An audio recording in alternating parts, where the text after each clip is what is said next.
Did you know that 65% of waste lands up on your beaches? And like majority of that waste is plastic bags? I mean, have you ever thought of that when you're throwing your plastic bags here and there and everywhere? Well, today we actually have somebody with us who's going to help me make sense of all of this. 65% is a big number. It's not a very small number. And for people like us who are from Karachi, who live here, who have access to the beach, and for other people from the rest of Pakistan who come down to actually visit these beaches, it's it's something that we should all be really thinking about. So today I have with me somebody from WWF. I've got Nazifa here with me, who is not just somebody, she's a director at WWF. And what is it exactly that you do? So I take care of climate action and sustainability. We closely work with the private sector, the youth, and the public sector. So youth is something that's right up our alley, because these are the people, the young adults that we talk to every single day. And we talk about climate change, we talk about the environment, we talk about all of these things. But I mean, I'm just a layperson, right? I'm just one person. So for all of those people out there, 65% of their trash landing up on beaches. And we go to the beach all the time. We're walking around. We see trash lying there all the time. A couple of times I've actually picked up stuff. But you guys are actually fighting that good fight. You're cleaning it all up for all of us. So tell me a little bit about beach cleanup. Okay, so beach cleanup is something that is a continuous activity for WWF Pakistan, and we do it through partnerships with the private sector, with academia, and the public sector. We do it with the local communities as well. Karachi, of course, is one of the biggest and the most polluted city, and so is its coast. And it becomes very difficult to sort of envision a very clean beach in Karachi. I happened to visit the French beach as well. It was actually cleaner, but still there was, when the waves come in and there's high tide, you see a lot of plastics deposited on the seashore. Right. And we're not just talking about it being trashed, right? We're also talking, it's not just about there being trash thrown around and it's bad to look at. It's an eyesore. There's a lot more behind the scenes that goes into why it's so bad for our environment on an individual level, on a community level, on every level possible. So tell me how it affects the environment, how it affects communities, how it affects us as individuals going to the beach, how it affects marine life. So I'll start by giving you a short story. So WWF closely works with the fisherman community. We train them for different interventions, and we also trained under the marine program. We trained a lot of fisherman community for rescuing animals, those marine animals. It was, of course, a long-term project, but it's still going on. I mean, those fishermen who have been trained, they have been able to rescue a lot of species, and then train the trainer component goes on. So the cleanups actually started then, when the fishermen came up and informed us that, there's so many species that are being caught and entangled in different kinds of plastics. Right. So that has been, that was an alarming situation then. Now it's still better. There are so many stories you can actually find out on the internet now. We publicized it on, different channels as well, as to how these volunteers are actually rescuing these major marine species that are their habitat is, now infested with pollution. Yeah, I mean, imagine you're sitting in your house and someone comes and puts a plastic bag on you. How would you feel? Yeah. It's the same for your turtles. It's the same for your fish. It's the same for your dolphins. Yeah. And this is marine life that we don't, sitting in a city, we don't really think about all of this. Yeah. But then eventually it affects us, It right? does. It does. We eat fish. Yeah. Or us. Yeah, because there was a study conducted by WWF Australia, and it states that we consume 5 grams of plastics every week. My God. And that is equivalent to the weight of a credit card. And, when it came out, I was actually shocked that, we are consuming so much plastics, but how? So, through our bottled water.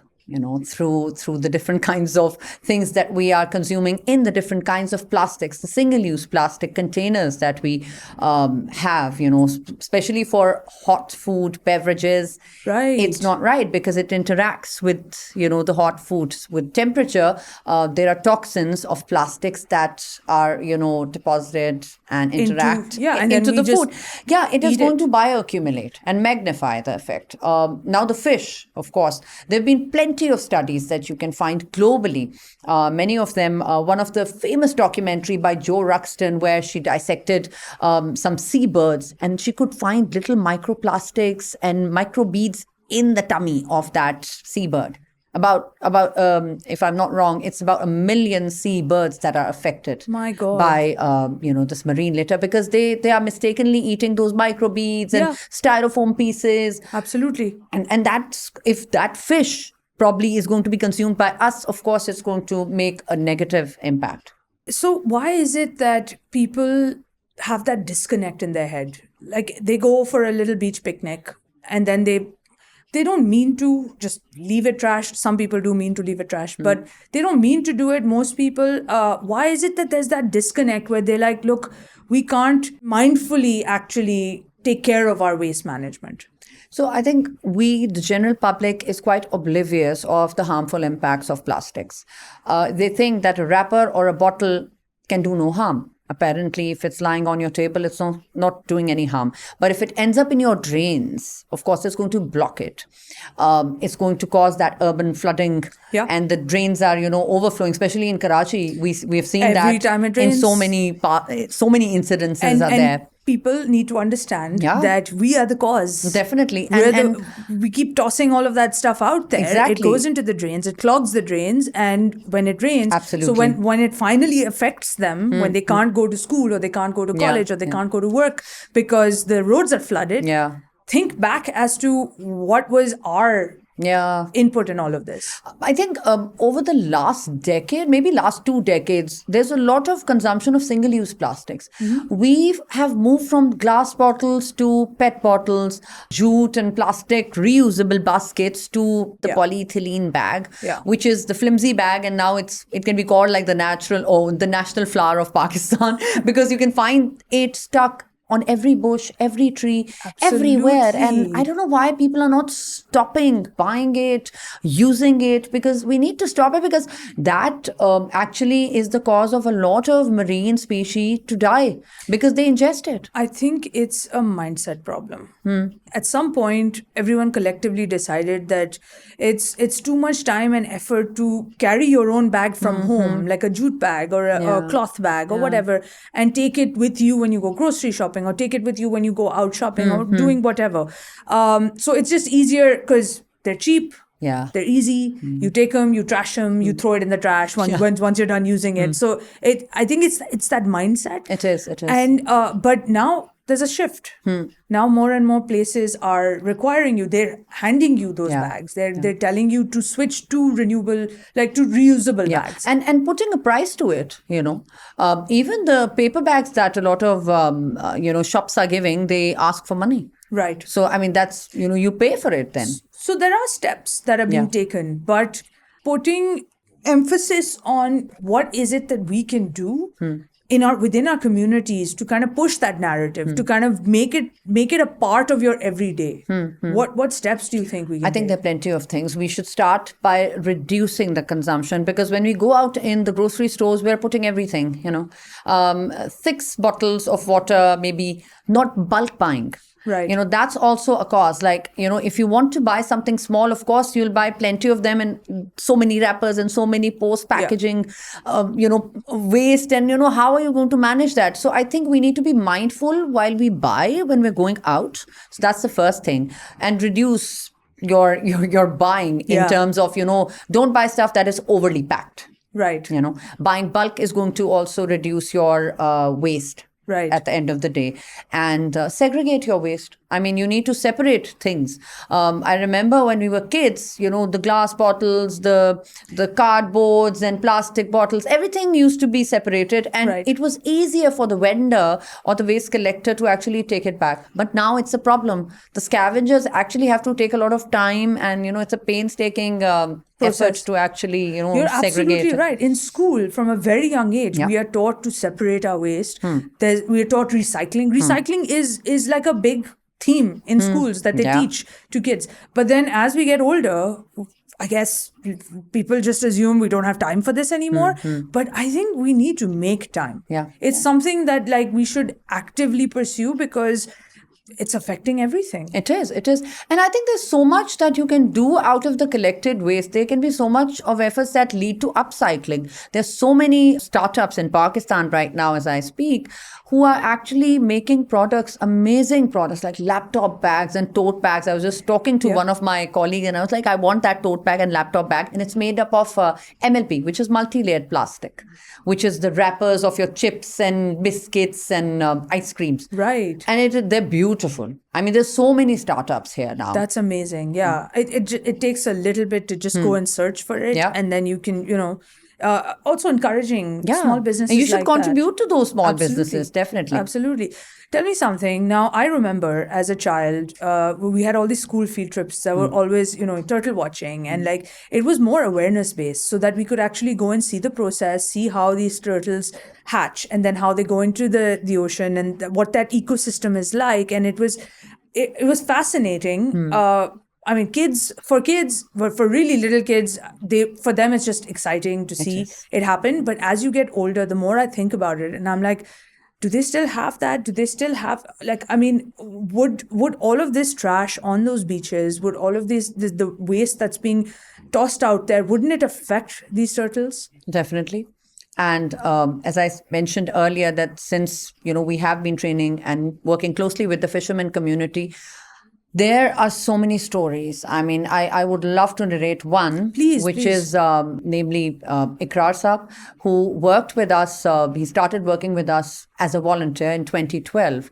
So under the WWF Pakistan crew-based program, so Stewards of the Sea initiative was there. So he had a group of 15 people and he sort of spotted the hotspots of certain species, including turtles, because of course, olive ridley is an important species which comes here, and there's so many other species of turtles that are found in these waters.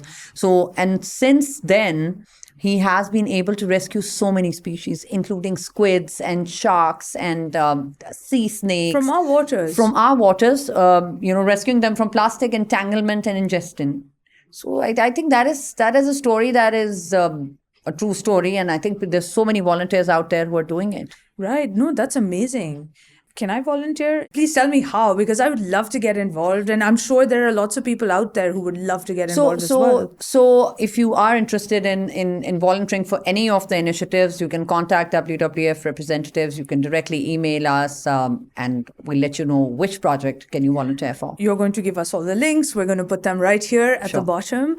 If everybody decided to start actually taking care, start being more mindful, it takes one person, literally. And then that one person tells another person who tells another person, and then they all get involved. And then the whole community at some point is getting together and getting involved. What do you see our beaches looking like in the next 20 years? I think because I've traveled from up north till Gavadir.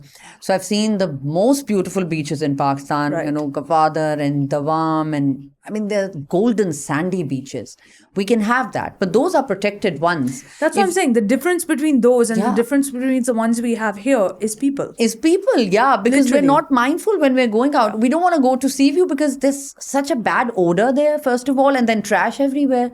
I mean, you would not want to walk on that beach barefoot. What about waste that's going into our oceans? So that's, of course, land-based. But I'd like to tell you a story because we do a lot of cleanups. Right. So once I came across, because we were picking up different kinds of waste, we came across some bottles and wrappers, different kinds of plastics, but they were not of those Pakistani brands.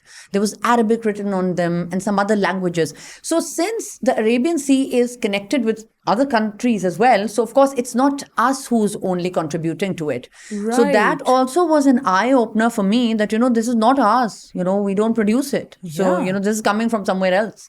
So the sea is being polluted through different channels. Right. And I think globally, a lot of countries are actually working for it. We need to have certain legislations in place. So just before this, I was doing a little bit of research and I found a bunch of campaigns from Malaysia, from Australia, from Singapore, like across the world for specifically for beach cleanups. Yes, and there are yes. plenty of organizations out there who are constantly being the mouthpieces and fighting the good fight and telling everyone about it, like yours. So it's not like it's difficult. It's not like nobody's talking about it. People are talking about it, but it's just a matter of whether people out there care enough. Like the next time someone goes to the beach, I want them to really think about what we've talked about. I want them to really think about where their waste is going, how it's being disposed of, and take accountability and for themselves. It's amazing that you're saying that other countries' waste is also coming to us. Like, how much more can we take? It was more of a shock. I was like, I need to look at it carefully. But then there was not even one piece. There were so many of them. Right. That's must be a lot. Like when you walk onto a beach and then like all of a sudden the tide comes in and then when it goes back out and you see a whole layer of it must like how must that like feel? I think it's a pleasure to sort of see a cleaner beach, but it's actually very hard and very sad to see our beaches, being flooded by trash because there are waves and waves. And if you go to the harbor, I think it's horrible. It's a nightmare. The last time I went crabbing, it was I remember going as a child and I remember the water being clear enough that you could actually see, fish. Now you don't even see that fish there. There's so much of trash floating that you can't really look down. I mean, there's in low tide, of course, it all gathers there and it's an awful sight. There are certain areas of Karachi where you can actually see the low tide and you can see it all gathering. Yes. And I wouldn't say this is not just a Karachi problem. This is a problem for any kind of water bodies where we're tossing, where we go all the rivers for a picnic. Yeah, all the rivers. All the rivers where we go for a picnic and people will just leave their trash lying around. They will toss it into the water thinking the water will take it somewhere. Hello, it's coming right back here. It ends up in the ocean and they don't realize it. That's the dilemma. And all you neighboring countries sending your trash here. You need to, it's a serious concern. It is. But where's the hope? Tell me what are some of the out of box ideas or creative ways that we can go about convincing everybody to kind of take notice and actually make a change? I think I would start by highlighting youth because they are instruments of change. And we as, a developmental organization, we're working very closely with them. We run a lot of campaigns to sort of educate them and to encourage them to come up with innovative ideas to tackle this problem. We started in 2018 with a handful of schools, and now we've got a bunch of schools who are working on waste collection and recycling, and kids actually speak about those and presenting their ideas, which can actually become startups later. You never know, these kids have some great ideas. Yes, have you come across any yes, fun of course. ones? And as I speak now, we're actually having a Stars of the Planet event tomorrow, which is actually to sort of recognize those school children who are actually giving us those ideas which can be scaled up. Lovely. Yeah, they're going to be developing those prototypes. That's excellent. Well, good luck for all of that, and I hope you get like too many ideas that like it's looking forward. You're covered for the next 20 years or so. I'm so glad that you're here to talk about this because this is something that is very close to us as well. We want to highlight it, we want to talk about it, and we want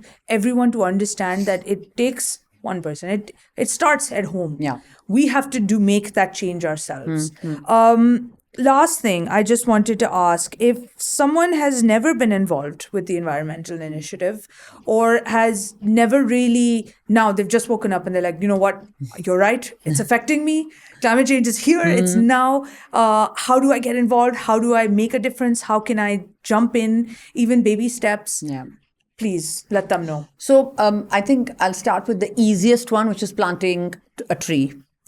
making sure that we have more green areas. Right. The second one would be, saying no to single-use plastics, because use the reusable, amazing, pretty bottles and cans and food containers, because they are good, and I think they look good and good to carry, and I think now they're waterproof as well, because there are a lot of people who say that we can't carry yogurt in that's why we use the polyethylene bag. Is like it's very annoying though. Yes, it is. You're absolutely right. Yeah. And then next steps, trash it properly. Yeah.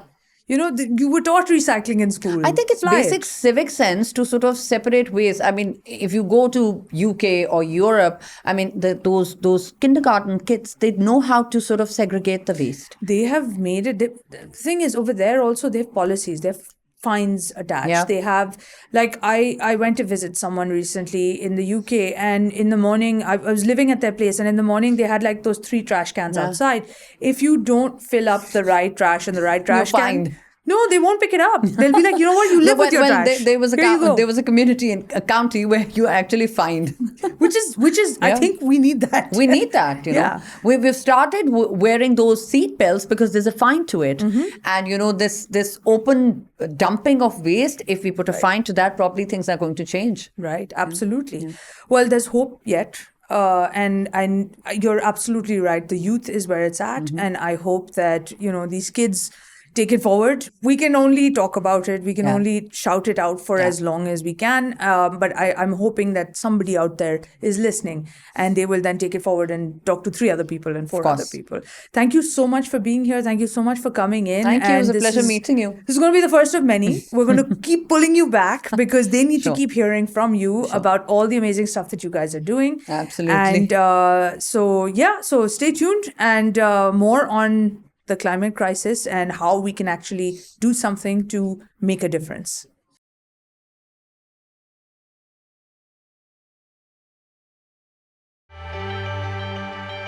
Breathe Pakistan, a Dawn Media initiative. let's weather the change Together.